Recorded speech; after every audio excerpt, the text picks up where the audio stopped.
Good day, everybody. I'm John Pless, Catoosa County PIO, and it's my pleasure to be with Lynn Brown, the Executive Director of Catoosa County Family Collaborative, to talk about the Collaborative and all the good things that the Collaborative is doing in our community for families, and especially the children. You know, we talk a lot about children and schools and whatnot, but you guys, I won't say as the silent partner, but you make the connection between people and so many other agencies that do some good things for our families and for our schools and kids here in Catoosa County. So to start off with, what is the Collaborative and how did it come about being the Collaborative? That's a great question, John. And when we look at the Collaborative, it dates back to 1990. That's a long time ago. It sure is. And Georgia was ranked 49th in the nation in education, and our governor at the time was Zell Miller. So he had a passion for change and was not satisfied, neither was the state, with that low number. Right. So he piloted this program, a 2-year program, and 15 counties in the state of Georgia was in the pilot program. The General Assembly now funds that still in 2023. And Georgia is unique to the Collaborative because we're the only state that really has something in place that is called a family connection. And it's amazing that this happened 30 years ago, but it also happened, as I understand it, Governor Miller was an educator himself, so he knew the value of education and the value of helping families and children. Yes, and let me say this, I am a retired educator of 37 years. Yeah. And so I have a passion for serving and helping children and families, and that's sort of how all this fits together for me. I retired and was given the opportunity to now serve back to Catoosa and continue to serve children and families. Did you ever think after 37 years of being in the classroom that you would continue in this particular role? No, I really didn't, and it's really a neat story how it all happened. And you know, when we think about collaboration, that's when two entities or more come together and collaborate, and that's what happens monthly, weekly, and I'm just really amazed.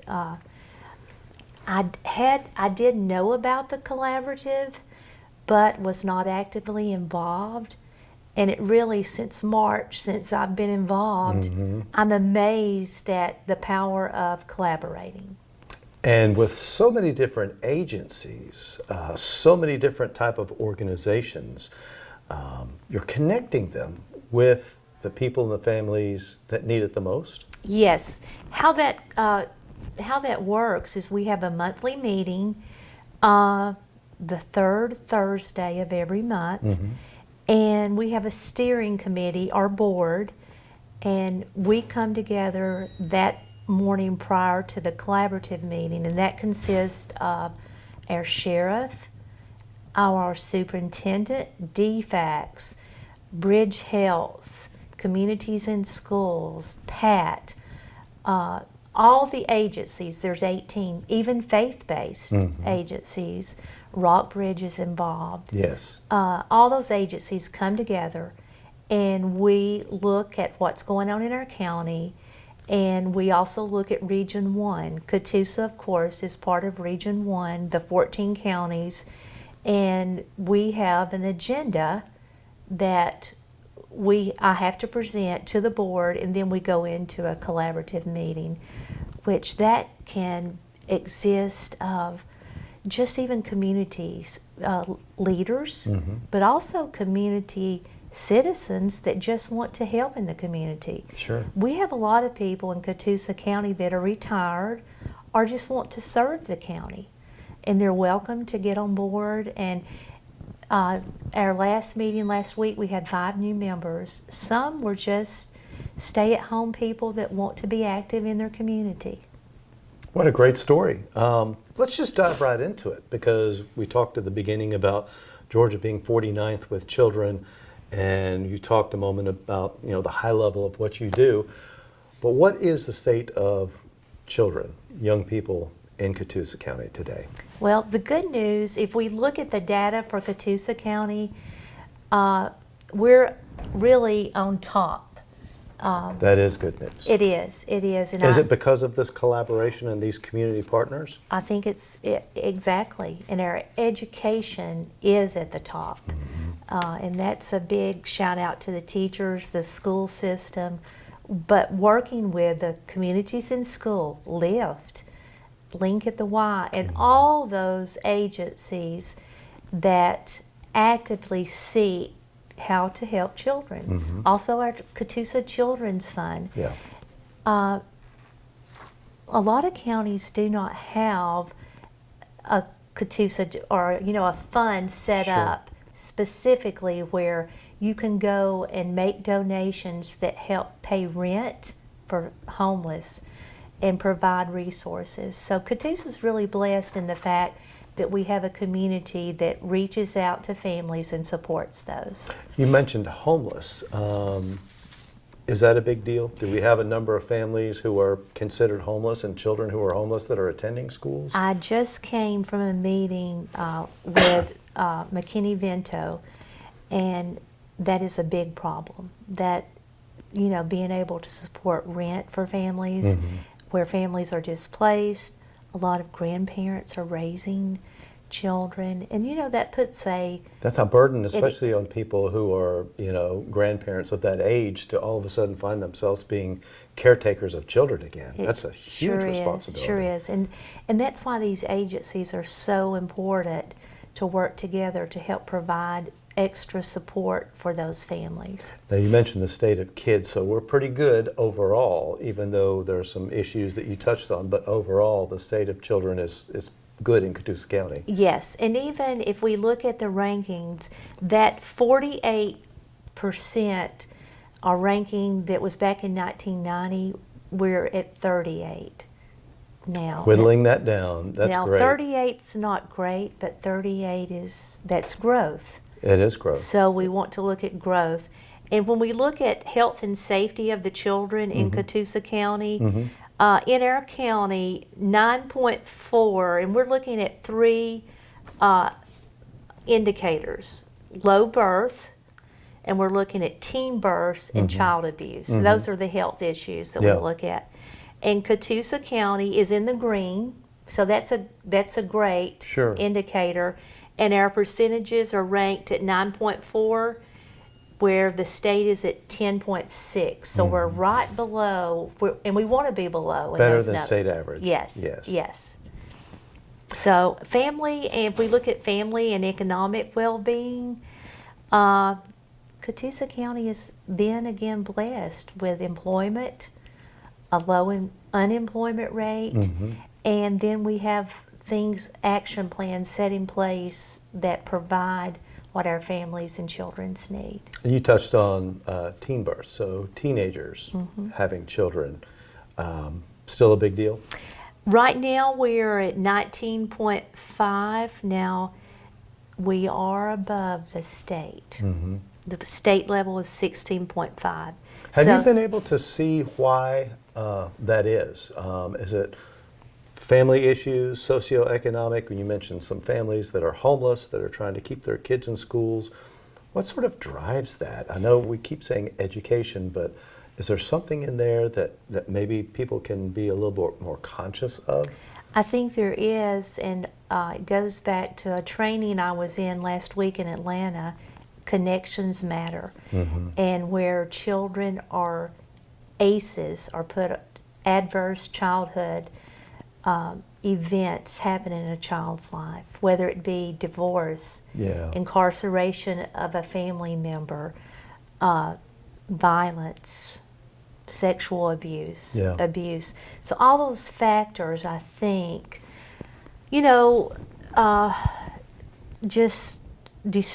can be very disturbing. I think especially to a young teenage girl that needs a connection, needs a family member, and then they turn to other people. But we're working on that. We have things in place, our PAT program, Communities in School, and we're actually working with a state. We're doing a logic model planning where we're looking at these indicators that we're below and behind on in Catoosa to make a systems change. Gotcha. Well, you're doing a lot of things. I'm just looking down the list of the things that you're involved with, obviously with the Georgia Family Connection, and there are some specific things that you are doing to tackle these issues. One of them that we just saw this past summer was Catoosa Kids Day at Tiger Creek Elementary School. A lot of kids getting all kinds of things, including vaccinations, Yes. immunizations. How is that helping by having these kids' days? You know, it was just amazing to see the appreciative parents.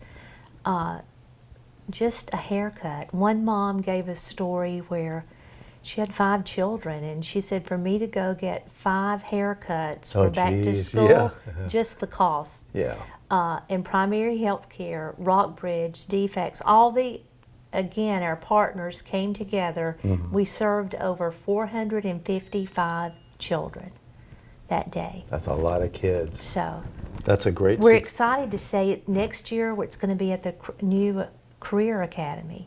Yeah. So Right that'll be- across from where we are here on the Benton Yes. Place campus. Yes. So what a wonderful asset that is in our community for so many different reasons. Something called Building a Region of Resilience and Positive Parenting Programs. These are a couple of things that you're heavily involved in as well. Tell me about those. Yes. Region 1 received a grant for $600,000. And Region 1 being this Northwest Georgia area. Yes, Okay. yes, and we, this has been going on, this is the 3rd year in the program, and, you know, we are allotted, each county is allotted funds, and we have to use those funds for trauma and poverty. And next week, I will be in Griffin, Georgia, in training for poverty and trauma. We've had book studies. We're wanting to make a systems change. When we look at trauma and poverty, those are 2 big indicators that cause problems for children and families. And by trauma, you mean life events, a death? Tell me about that. Sure. It could be even as small as a police officer coming to the home, a fire, just some of life's unfortunate things Yes. that sometimes happen. yes, that you know a young child doesn't understand. So this is just something we were able to provide our sheriff with, and the EMS with $1,000 just to put a teddy bear in the hand of a child Sure. when they go and make calls. Yeah, that makes total sense.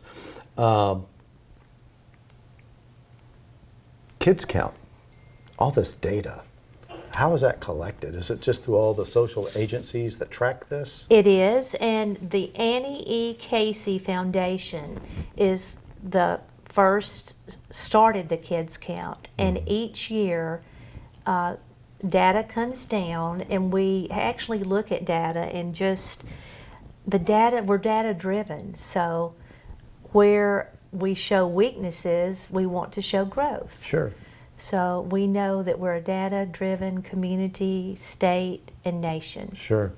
When you touched on the data and you were looking at things like trauma and poverty, you touched on the trauma. What about poverty? I mean, that's such a multifaceted issue, and there's not a magic wand. What is the best thing that you think that the community could do to help fight the poverty issue that's affecting the families? Is it job creation, economic growth? Is it education, maybe working with the Learning Center that's across the hall from us for folks that are looking for their GED? You know, poverty is... Poverty comes in different levels. We have generational poverty, where, you know, you were born into it, your mother was in it, and so those people tend to live in it. It's hard to get out of that. To break a cycle. Yes, but we're looking with building a region of resilience. The training I'll be in Griffin is how are we going to break this cycle. Then we have people that live in poverty due to loss of job. And Yeah. it's just an event has happened, they've lost their job, and they're living, barely making ends meet, paycheck to paycheck. So poverty is such a wide range that we have to look at the types of poverty, and then what do we do? You know, our communities and schools go into schools and give out food. I'm involved with the Ringo Methodist Church, where we pack 1,500 lunches every Monday from 1 to 2. And if you'd like to come down anytime, we welcome you. Sure, would love to see And that. it's every Monday at the Methodist Church in Ringgold. What time? 1 to 2. o'clock. We Okay. pack 1,500 lunches. Those go to all the schools in the county, and that's going to keep a child from being hungry on the weekend. Yeah. They go home on Fridays, and that's really a neat thing. So we do have a lot of things in place, but like you said, employment. Yeah. And so, touching on the hunger issue, I would imagine there's probably a number of children whose perhaps only source of nutrition and meals may be from the schools or from what you're doing when you Yes. supplement that. That's amazing. And you know, another thing that we're involved in with Rockbridge, they do food drops Yes. at Ridgeland and LFO. yes. Yeah. How important is that? What if we didn't have that? I mean, what would happen with kids? I mean, I guess they'd go hungry. Possibly, and I will share this, the weeks I'm involved with that, there are people lined up an hour before the event starts Sure. to get their box of food. Yeah. That's such an issue that I don't think a lot of people don't really understand, but it is a significant issue. And that has an effect on children in terms of learning, does it not? Sure. Like you keep hearing you come to school hungry. I mean, it's If- hard to teach. If children do not come primed and ready, how can a child learn if they're hungry, if they're anxious, if they're scared? So that's one of our prime goals in the collaborative, to make sure children are primed and ready for school. Yeah. So how could somebody watching this help support what you're doing with all the partnerships? Is it a direct donation? Is it, you mentioned some volunteering opportunities? You know, what is this call to action that can get people motivated to try to do something? One is you can reach out to me, and every third Thursday you're welcome to come to the Learning Center, Catoosa Learning Center at 8:45 and be a part of our meeting. And being a part of the meeting, it's very exciting, and you just get the feel of excitement in the room. Yeah. With all the agencies. And that's a time you also find out what's going on. You can also become part of our newsletter distribution, and you can follow us on Facebook. Gotcha. One other issue that has touched so many people in different ways, and it affects children, is drug abuse. We've talked about fentanyl in some other stories that we've done, and how that really impacts children because they see their parents struggling with these kind of issues. Do we have a good support network for that? So for anyone that is a parent of a young child or a young parent, you know, is there a place that they can go to try to at least get out of that trap? Yes. And you know, something we've just finished at the school level, of course, was the Teen Maze, which was a preventive program. That was so cool. And I did meet a lady, and she's a state agency, and she gave me her card. I'm sorry I don't have that today, but she is part of a drug task force that the sheriff is involved, and we're getting involved in that for prevention. So as children get beyond elementary school and they go into high school, they're of that age where they can start making some choices and some decisions. And that's what Teen Maze really drove home, that point that, you know, you're just beginning your life, you're going to make some choices, and if they're not good choices, you may suffer the consequences. And when I talked to you one of the days there, you mentioned a survey of the students after the Teen Maze and some of their feedback. It was amazing how many of them said that the Teen Maze that you did with all the community partners, the impact they had on them. Yes, yes. And you know, we've already got that in place for next year. We know that it makes an impact on our students. Yeah. Just having a conversation. Sometimes it can be as simple as that. Sure. What do you need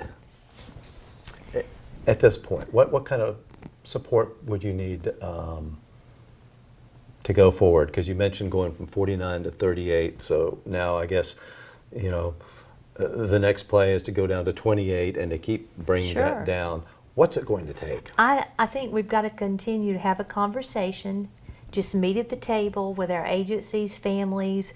We are having a civic lunch in November, and we're inviting families of different agencies to be involved because, sometimes if we get parent support Mm-hmm.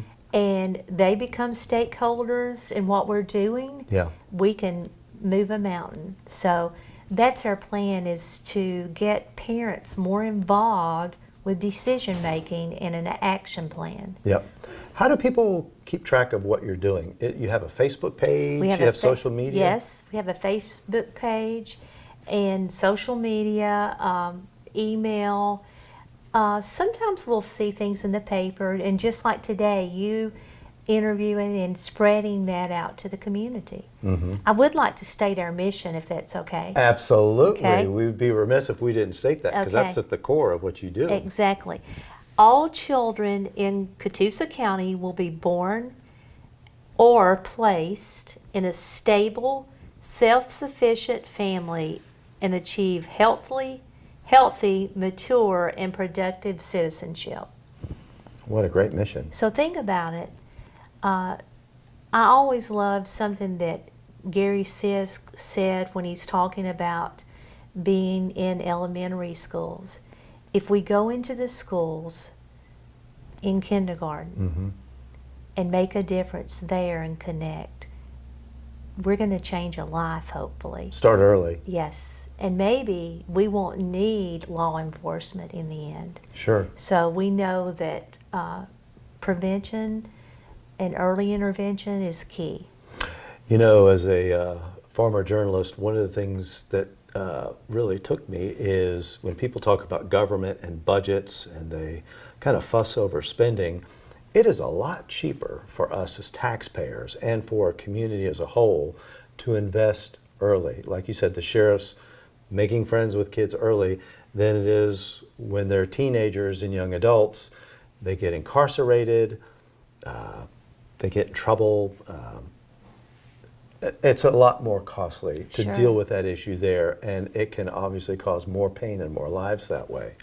And you hit that nail right on the head, is starting it off early. Sure. Go ahead. Now, one thing I would like to share, a lot of times people reach out to me and they need things, and donations, places to live, and so I have a county resource agency that I use Mm-hmm. and reach out to people. But I would like to share one project that just came Sure. to me, and this is a really neat thing that I connected with a lady, and it's called the Encouragement Project. Mm-hmm.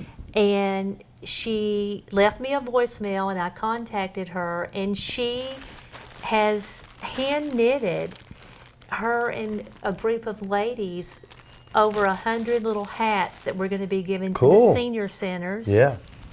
And then she gave me 300 books, children's books, to give to the library. Uh-huh. And then she's got 30 friends inside here that will go to our sheriff and EMS. And what are these? These are all stuffed animals. Okay.